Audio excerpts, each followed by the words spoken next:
I'm David Lukey. I am the president and primary shareholder of Capital Homes.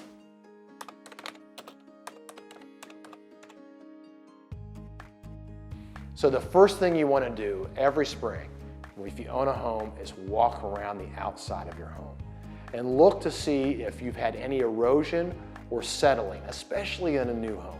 You know, Capital Homes, we do a great job of trying to backfill the yard and make sure that we get the dirt settled in there really nice. But it is also disturbed soil, which means that it's likely to settle a little bit.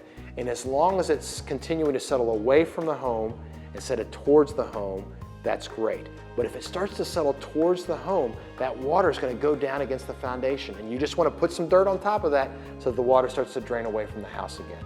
And so that's really the most important thing critically, is walk around the perimeter of your house and just check.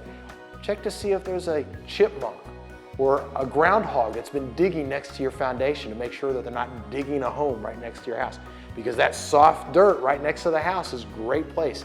Flower beds are a great place for chipmunks to make home. And yes, they're cute and they're kind of fun to have around, but if they're near your foundation, they can cause a real problem. The next thing to check every spring, check your gutters. If you're smart, you had your gutters cleaned in the fall. But that doesn't mean that some leaves didn't accumulate over the winter time.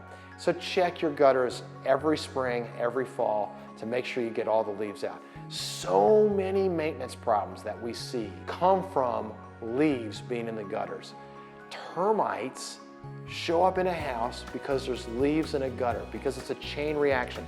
The leaves fill up the gutter stops functioning, the water starts draining against the house, it starts to penetrate into the framing, and termites need moisture. And there's the moisture going right into the brick for them to find a nice place to get water when they're making a nest inside your home.